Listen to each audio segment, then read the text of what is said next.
Halo teman-teman kelas manajemen pengambilan keputusan program studi S1 Manajemen Departemen Manajemen Fakultas Ekonomi dan Bisnis Universitas Airlangga. Assalamualaikum warahmatullahi wabarakatuh. Salam sejahtera untuk kita semua. Semoga teman-teman semua selalu dianugerahi kesehatan dan stay safe dimanapun teman-teman berada.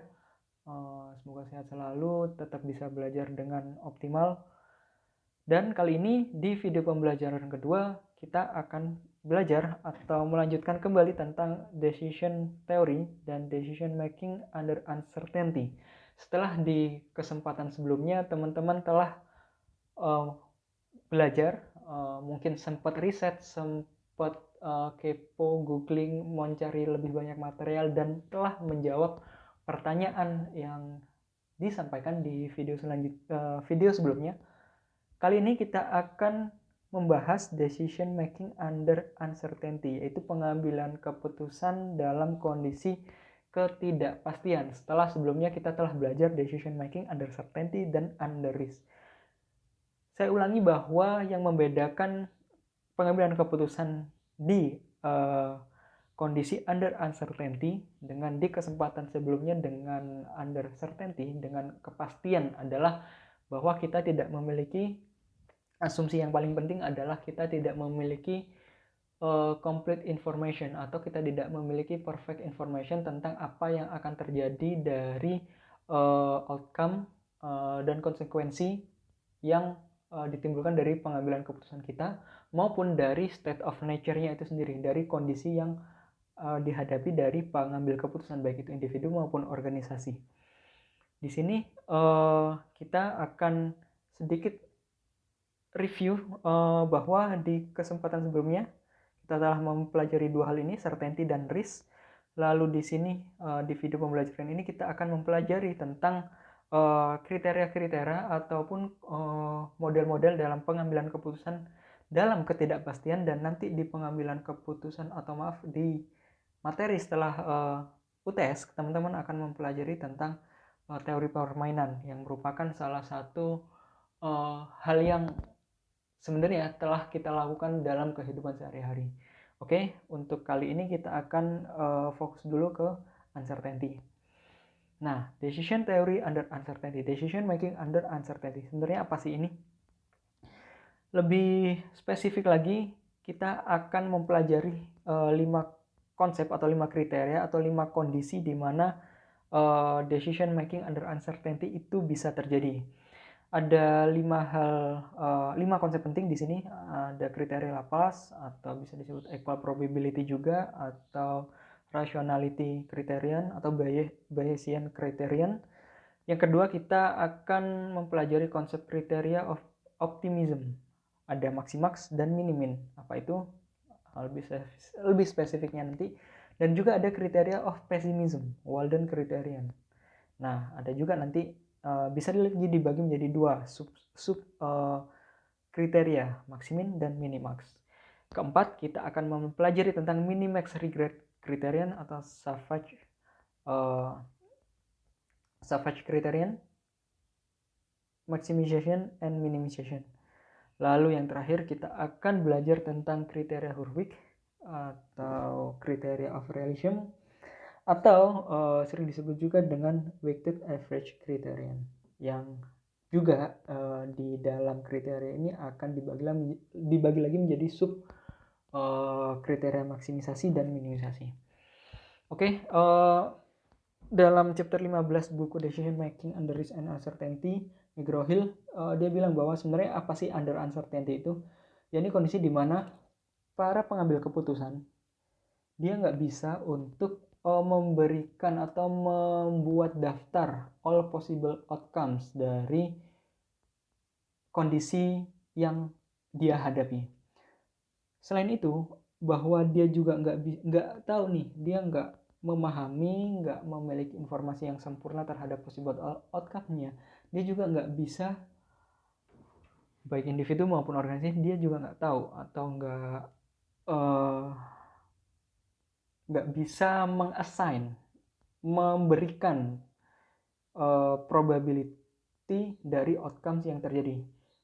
ini hal yang berbeda dari decision making under risk. Di kesempatan sebelumnya teman-teman bisa memberikan probability dari data yang telah ada, kajian atau riset yang telah dimiliki oleh perusahaan atau individu, trennya seperti ini. Maka dia bisa assign proyeksi terhadap kemungkinan yang terjadi di masa mendatang. Oh, seperti contoh yang sebelumnya, favorable market di tahun mendatang kemungkinannya sekian, dan unfavorable marketnya kemungkinannya sekian.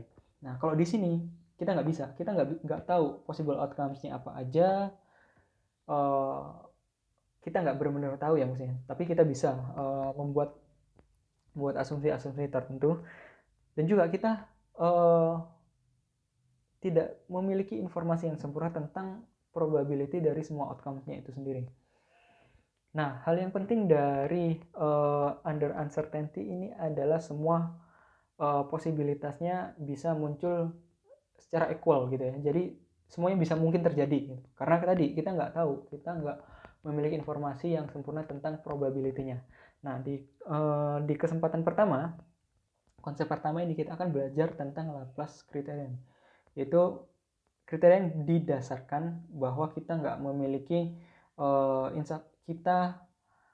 nggak memiliki reasoning yang lengkap, sempurna, dan cukup untuk mengambil keputusan. Nah, oleh karena itu, sebagaimana yang saya sampaikan tadi, jadi kita asumsikan ini ya, nanti ini penting untuk kita terus ulang di penghitungan implementasi kasus-kasusnya atau bagaimana menghitung decision makingnya. Jadi kita mengasumsikan semua events atau state of nature-nya itu punya kemungkinan yang sama untuk muncul.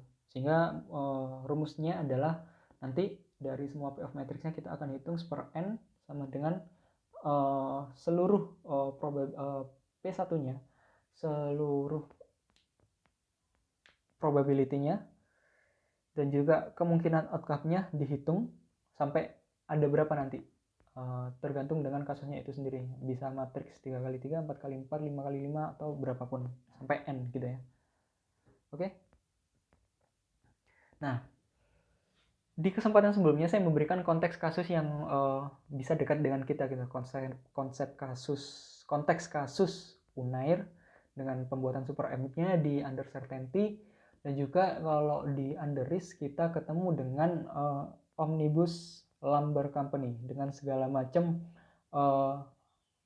strateginya dan juga additional information yang bisa dia dapatkan dengan pengorbanan tertentu sehingga itu bisa mengimprove decision makingnya. Nah, ini kita buat secara general dulu case-nya. Jadi kita bikin matriks 3x3-nya, atau sebenarnya matriks 3x3 ini adalah turunan dari pertama. Ini ada 3 strategi atau inisiatif atau aksi yang bisa diambil oleh individu atau organisasi. Lalu ada 3 kondisi, N1, N2, N3. Dan silahkan review sebentar dengan video sebelumnya. Silahkan diingat-ingat bahwa semua ini adalah outcomes yang terjadi dari pertemuan antara strategi, inisiatif, atau aksi ketemu dengan kondisi tertentu dan membentuk payoff matrix. Nah, ini akan kita pakai terus dalam kriteria-kriteria lain. Jadi satu soal atau satu ilustrasi soal tanpa konteks gitu ya. Jadi konteks kasusnya kita hilangkan, tapi kita berikan aja, oh ini strategi 1 sampai 3, terus state of nature 1 sampai 3 dengan payoff matrix yang ada seperti ini. Ada yang bersifat nilai positif maupun nilai negatif. Oke, jadi dari 3 strategi dan 3 kondisi yang ada, individu atau pengambil keputusan dalam organisasi diminta untuk mengambil keputusan terbaik dengan asumsi-asumsi yang ada. Nah, ini payoff matrixnya. Jadi gimana kalau dari Laplace criterion atau Bayes criterion ini kita menghitungnya? Jadi karena tadi kita mengasumsikan bahwa informasi itu nggak sempurna sehingga semua probability-nya atau semua event bisa muncul secara equal gitu ya. berbeda dengan di under certainty maupun under risk yang ada probability-nya. Nah, ini kita harus menghitung berapa expected value-nya nanti. Nah, ini n itu diambil dari mana? Dari jumlah eventnya itu sendiri atau state of nature-nya. Ini untuk menghitung seluruh expected value-nya, ini nanti ada, itu kita harus menghitung untuk masing-masing. S1-nya berapa, S2-nya berapa, strategi 3-nya berapa dengan kondisi N1, N2, N3-nya. Oke. Nah, kita ketemu lagi di sini. Nah, tadi kan sudah ada hitungan dari sini kan. Nah, karena tadi kita nggak memberikan konteks kasus yang spesifik gitu ya. Ini sebenarnya kasus apa sih? Kasus maksimisasi profit, revenue, atau cost tertentu. Maka yang bisa kita lakukan adalah seperti ini. Jadi ketika kita mempunyai kasus dengan maksimisasi value, maka kita harus melihat angka tertinggi. Expected value tertinggi. Yaitu 666,67 diambil dari perhitungan sebelumnya, sepertiga tadi ya, tambah minus 900 tambah 1000 tambah 1500, hasilnya ini. Kalau dia pertanyaannya adalah maksimisasi, maka kita bisa ketemu ini di sini. Tapi kalau ternyata dia tentang minimisasi biaya, maka strategi 2 itulah yang harus dipilih atau inisiatif kedua ini. Oke, cukup mudah untuk Laplace criterion, Bayes criterion ini. Ada 3 strategi, ada 3 state of nature, semuanya bisa muncul dengan kemungkinan yang sama. Mohon maaf sebelumnya. Lalu kita mengambil keputusan terbaik. Oke. Nah, di kriteria kedua ada kriteria yang namanya criterion of optimism. Tapi kita harus membagi dua lagi. Ada yang namanya maximax, ada yang namanya minimax. Bagaimana cara berpikirnya atau cara mengerjakannya atau cara memahami kriteria ini atau sistematika pengerjaannya seperti ini. Teman-teman lihat di masing-masing payoff-nya. Di strategi 1, ini kan sebenarnya kayak gini ya. Oke. Kita ambil nilai yang paling tinggi. Nilai tertingginya berapa? Ini ke sini. Oke. Sama, di strategi aksi inisiatif kedua kita cari yang paling tinggi. Berarti 500. Sama seperti ini. Berarti ini, oke? Nah, konteks kriteria of optimism atau maximax itu sebenarnya dia pengen gini loh. Dari semua nilai yang maksimal ini, oke, nilai maksimal ini, kita harus memilih yang paling tinggi. Jadi udah dipilih yang paling tinggi per payoff di strateginya. Lalu kita ambil yang paling tinggi dibandingkan di antara n-nya. Di antara berapa, bisa jadi ini kalau dalam konteks ini 3, bisa jadi 4, 5, dan seterusnya. Kalau kita ini 3, berarti kita ambil 1 tertinggi dari yang 3 ini. Maka dengan mengambil konteks kriteria optimism maximax, berarti ini bisa aja kasusnya nanti revenue, profit, dan seterusnya. Berarti yang paling tinggi lah yang kita ambil. Maka kita ambil maksimum, yang paling maksimum, max, yaitu 1500. Jadi strategi S3 dalam kriteria optimism maximax inilah yang harus dipilih. Oke, karena dia memaksimalkan yang paling maksimax. Tapi bisa aja konteksnya kayak tadi, balik lagi, bisa mungkin biaya, minimisasi, dan seterusnya. Nah, minimin tadi sama cara berpikirnya. Tapi dibalik. Nah, S1-nya gimana yang paling kecil? Oh, ada 0. Nilai yang paling kecil lagi gimana? Di S2, inisiatif kedua, strategi kedua, oh ada minus 300. Di S3-nya berapa yang paling minimal? Ada minus 500. Nah, dalam konteks minimin, karena dia ingin meminimisasi yang paling minimum, just the minimum ya, minimin. Nih, minimin. Tadi maksimasi yang paling maksimal, ini meminimasi yang paling minim. Cari yang nilainya paling rendah. Ini kayaknya salah. Ini salah. Di PowerPoint saya tulis ini S2 ya. Padahal sebenarnya kalau dalam konteks ini kita harus milih yang S3 karena dia yang paling rendah di antara yang paling rendah. Oke. Kita sudah belajar tentang Laplace tadi atau Bayes criterion. Cukup sederhana, per n, lalu semuanya dikali, dijumlah dulu terus dikali. Lalu kita ada konsep kedua, criteria of optimism, dan antara max atau minimin, tergantung kasusnya dia maksimisasi apa atau minimisasi apa. Nah, yang ketiga apa? Kita punya criterion of pessimism atau Walden criterion. Nah, ini ada dua juga, maximin dan minimax.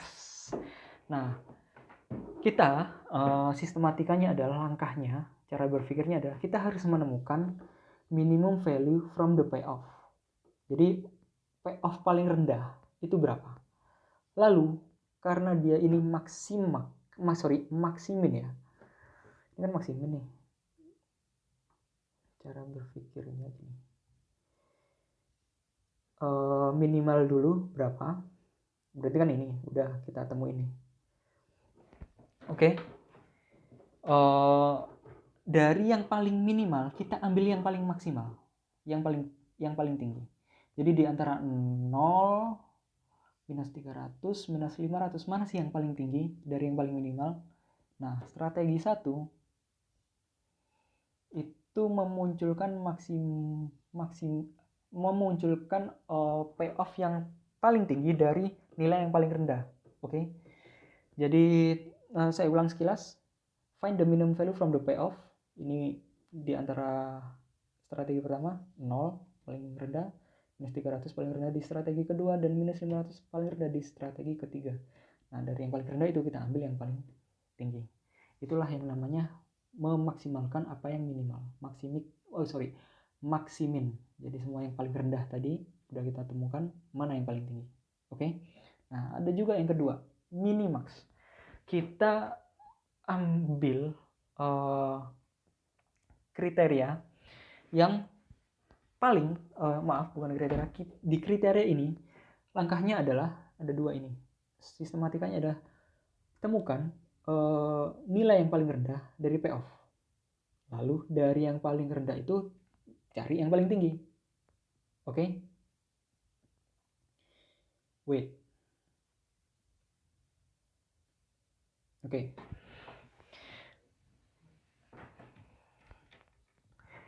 Saya koreksi ya, ini bukan minimum value. Sempat bingung sebentar. Ada kopas yang salah. Ini maksimum.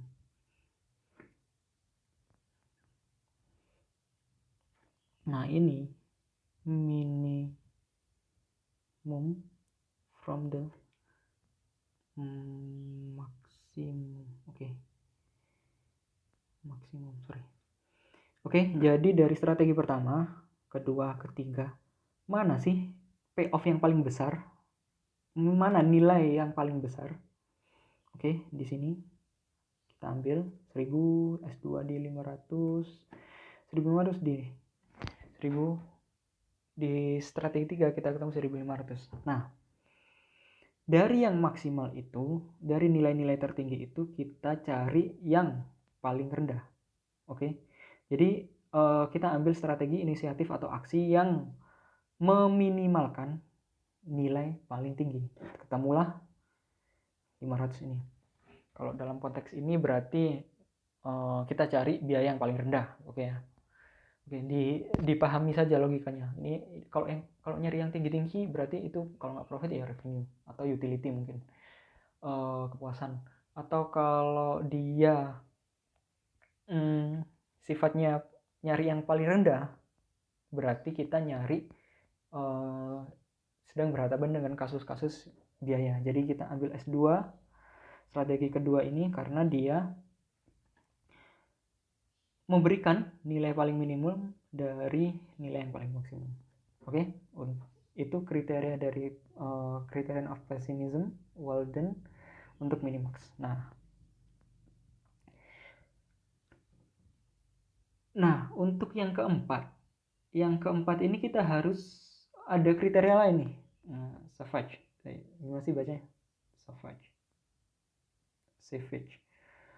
Oke, minimax regret criterion, savage criterion, maksimisasi atau minimisasi. Jadi dari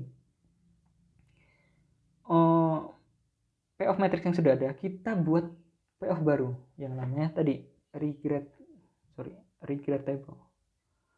Jadi kita harus mengkonstruksikan regret table, tabel penyesalan gitu mungkin ya, di kriteria minimax ini untuk kasus maksimisasi maupun minimisasi. Nah, cara berpikirnya untuk maksimisasi nanti maksimum payoff-nya berapa di payoff tersebut, di strategi tersebut, lalu kita kurangi untuk tiap payoff-nya. Untuk minimisasi, payoff-nya ada berapa aja, lalu kita kurangi dengan payoff paling minimum di deret tersebut. Gimana visualisasi ataupun teknis lebih lanjutnya? Nah, kayak gini. Ini kan original payoff matrixnya yang tadi nih. Oke. Yang kita dapatkan sejak awal kasus itu nilainya seperti ini. Nah, untuk regret table yang baru, kita harus untuk konteks problem maksimisasi ya, berarti ya kalau nggak revenue, profit atau utility berarti. Nah, kita ambil maksimum payoff-nya dikurang dengan payoff di tiap payoff matrixnya, di tiap baris kolomnya. Di sini kita bisa menemukan bahwa maksimum payoff-nya adalah 1000. Oke. Inilah yang kita langsung kurangi di tiap payoff. Oke. 1000 kurangi 0, 1000. 1000 kurang 500, 500. 1000 kurang 500 berarti 1000 minus 500, 1500. Oke. Hal yang sama juga kita lakukan dengan yang lain. Kita ambil maksimum payoff-nya di sini. Mana? Di kolom kedua ini. Di state of nature kedua, kita menemukan bahwa maksimum payoff-nya adalah 1000. 1000 kita masukkan ke rumus 1000 minus 500. Oke, di sini 1000 minus 250 di sini. 1000 minus 0. 1000 minus 1000 maaf, ketemunya 0. Sampai gitu seterusnya di state of nature ketiga, sehingga kita menemukan regret table-nya. Ini langkah pertama untuk maksimisasi. Lalu bagaimana selanjutnya? Untuk konteks maksimisasi, kan udah ketemu nih regret table-nya dari payoff matrix-nya. Kan tadi udah kita hitung sedemikian rupa maksimum payoff-nya dikurangin payoff masing-masing. Oke. Nah, kita akhirnya harus menemukan maksimum value untuk tiap strategi. Oke.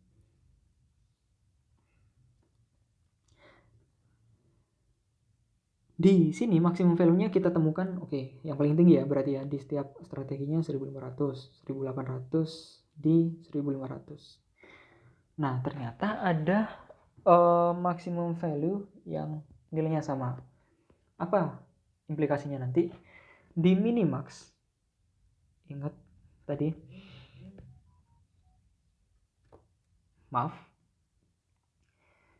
di minimax kita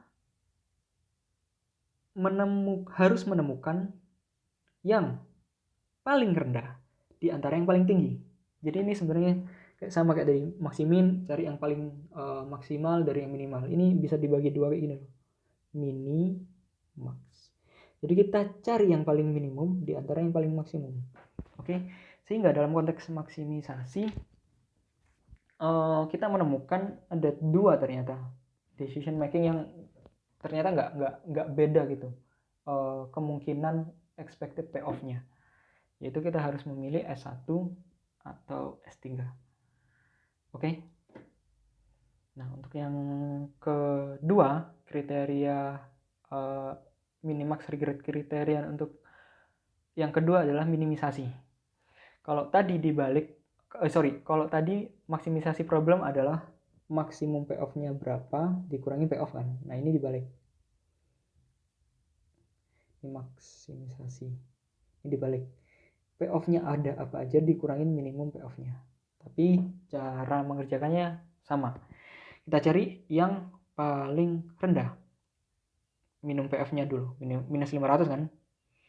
Dan juga di sini berarti 250. Di sini berarti minus 300. Oke. Nah, ini yang kita masukkan. Minus 500 wait a minute. Minus 500 1000. Ini kan berarti kan payoff-nya dulu kan. Payoff 1000 dikurangi minus 500, berarti kan jadi plus minus 500 jadi plus 500, sehingga kita menemukan di sini 1500. Jadi ingat, saya sempat juga masih hampir kegocek di sini. Payoff-nya dulu baru minum payoff-nya. Oke, berarti ini ada minum payoff-nya dulu 500 minus 500 jadi 1000. 500 minus 500, maaf, minus 500 lagi, berarti minus 500 plus 500 0. Oke, kayak gitu ya. Jadi kita sedang mengkonstruksikan regrettable-nya. Oke. Dari original payoff matrixnya. Nah, sama di N2-nya, di kolom state of nature kedua maupun ketiga, kita memperlakukan hal yang sama. Payoff-nya masukin dulu 500 minus, berarti berapa nih yang paling rendah? Minus 250. 500 minus 250, 250 minus 250 minus 250. Wait, apakah ini benar? Oh sorry, kegocek lagi kan. Payoff-nya dulu baru minum payoff-nya. 250 minus 250 0. 1000 minus 250, ini yang paling rendah ya.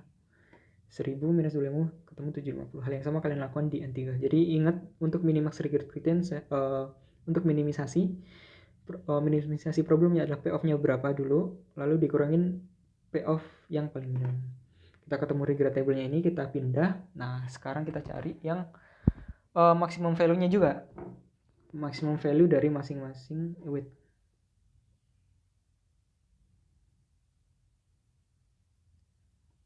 Oh ya, oke. Maximum value dari regrettable-nya. Di sini kita ketemu 1500, 1000 sama 1800. Nah, dalam minimax kita ambil, jadi ada dua komponen minimax. Ambil yang paling minimum dari yang paling maksimum. Ini kan maksimum value juga kan, sama kayak tadi 1500, 1800. Mana yang paling rendah, kita ambil yang meminimalkan yang paling tinggi. Ya, ini 1000. Di antara 1500, 1800 mana yang paling rendah. Jadi minimax regret criterion ini mengambil nilai paling minimal dari nilai paling tinggi di antara regrettable-nya, sehingga kita menemukan bahwa strategi, inisiatif, atau aksi yang harus dipilih adalah strategi ini. Oke. Nah, lanjut. Nah, ini yang terakhir, Hurwitz. Saya nggak begitu yakin bagaimana membacakannya atau spellingnya. Hurwitz criterion of realism atau weighted average criterion. Ini nanti kita ketemu weighted outcome di sini. Ada pembobotan. Yang membuat ini unik adalah ada pembobotan. Dan ada sedikit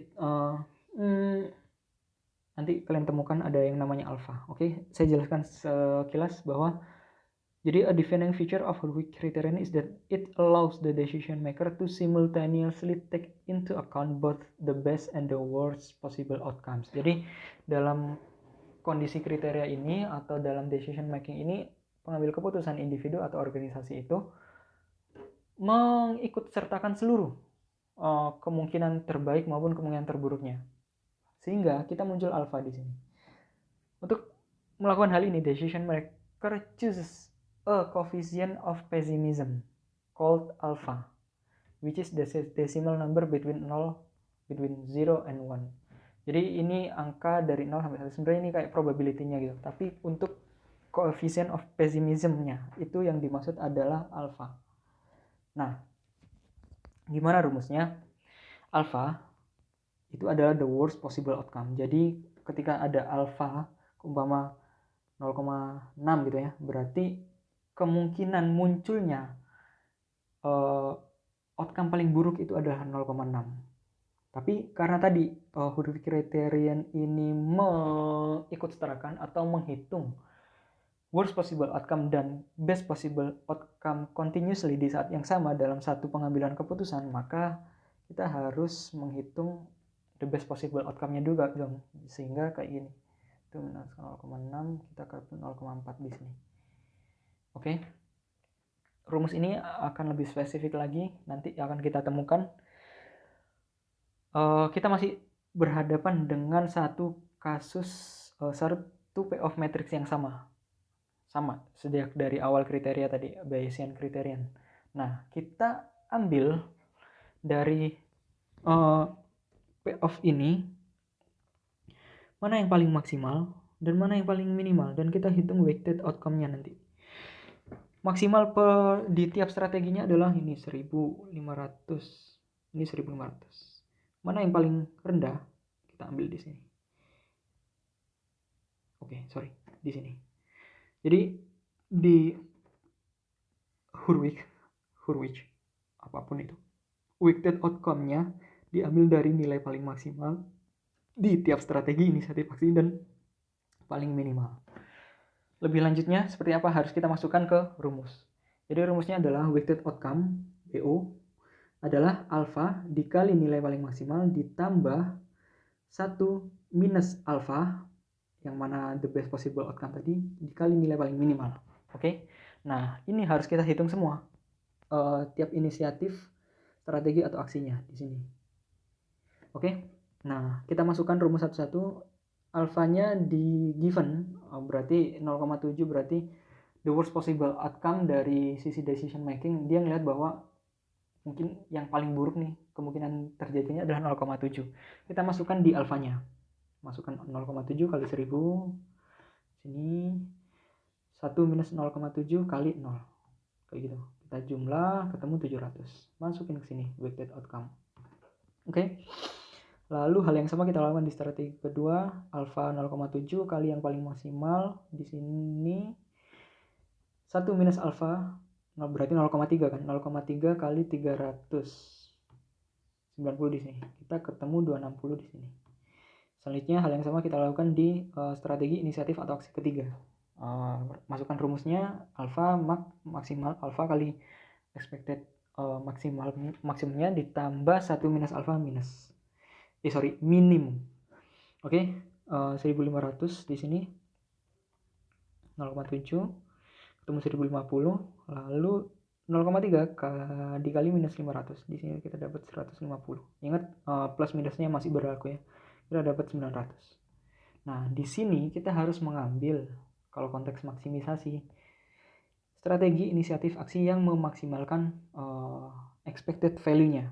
Jadi kita ambil maximum value yaitu S3 karena dia memberikan expected nilai tertinggi dari perhitungan the best possible outcome dan the worst possible outcome yang dihitung secara simultan bersamaan untuk konteks Hurwitz criterion atau criterion of realism itu untuk maksimisasi. Nah, bagaimana dengan minimisasi? Hal yang sama kita lakukan, ini payoff matrixnya. Tadi kan kalau yang maksimisasi ini max, ini min. Nah, ini dibalik. Minnya dulu, maaf. Minus minimumnya dulu. Ya inilah. Saya harus merekam ini dari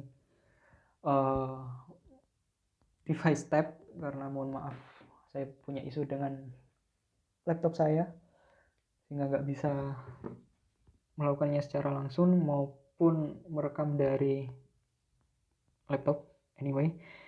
Oke, konteks minimisasi dibalik tadi ya. Ini kan kalau maksimisasi, maksimal dulu minimum. Oke. Nah, ini minimisasi, minimumnya dulu kita cari berapa? 0, minus 300, minus 500. Oke. Maksimumnya berapa? Jadi kolom tadi dibalik, 1100. 1500.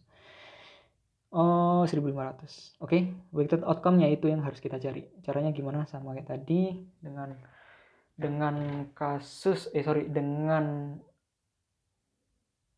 rumus yang sama. Weighted outcome adalah alfa kali minimum, sorry dibalik ya, alfa dikali minimum ditambah 1 minus alfa kali maksimum. Oke, umpama nih, in case gitu ya, alfanya itu nggak diketahui dalam kasus, atau kalian nggak diberikan, atau kalian clueless gitu ya, sebenarnya mana sih alfanya, ini kan alfanya harus diketahui. By default 50% atau 0.5. Jadi kalau nggak dikasih, tapi kalau dikasih kalian harus memberikan alfa kayak tadi. Kalau dikasih 0,7 berarti alfanya 0,7. Oke, ini minimum maksimum ya. Sama dengan rumus yang ada, kita masukkan 0,5 kali 0. 0,5 kali 1500. Taruh sini. S2 strategi inisiatif atau aksi kedua. Minimumnya berapa? Yang paling minimum minus 300, berarti kita dapat minus 150 di sini. 0,5 kali 500 dapat 250, kita dapat positif 100. Kita taruh di sini. Hal yang sama kalian lakukan di strategi inisiatif atau aksi ketiga yang harus kita bandingkan dengan S1 S2-nya. Minimum value-nya sini kali 0,5 dapat minus 250. 0,5 kali 1500 maksimum value-nya kita dapat 750 hingga ketemunya 500. Nah, untuk minimisasi dalam kriteria ini atau kriteria of realism, maka kita mencari nilai yang paling minimum. Berarti kalau tadi konteks kasusnya bisa apapun dari profit, kalau maksimisasi ya berarti profit, revenue atau utility gitu ya, yang paling memaksimalkan gitu ya. Berarti kalau ini kita nyari strategi inisiatif aksi yang paling meminimalkan nilai, berarti bisa jadi biaya di sini. Nah, sehingga kita cari di antara tiga ini mana nilai yang paling minimum. Ternyata 100 lah yang paling minimum. Jadi S2 100 ini kita pilih karena dia adalah nilai yang paling minimum dari pengambilan keputusan dengan memperhitungkan the worst possible outcome dan the best possible outcome secara simultan. Oke? Nah, itu 5 kriteria atau 5 konsep dalam decision making under uncertainty dengan subkriteria-kriterianya tadi yang bisa dipakai oleh pengambil keputusan baik individu maupun organisasi dalam menemukan mana decision making terbaik yang memberikan nilai terbaik, bisa maksimisasi atau minimisasi untuk organisasi atau individunya sendiri.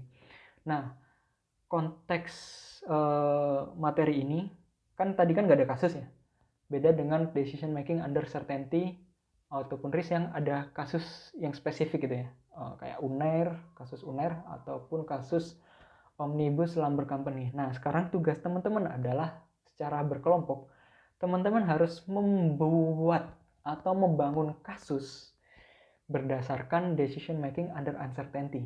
Silahkan bangun kasus serumit apapun atau sekompleks apapun dengan memberikan narasinya, menjelaskan, lalu memberikan asumsi-asumsinya, lalu teman-teman kan kasusnya udah tahu nih.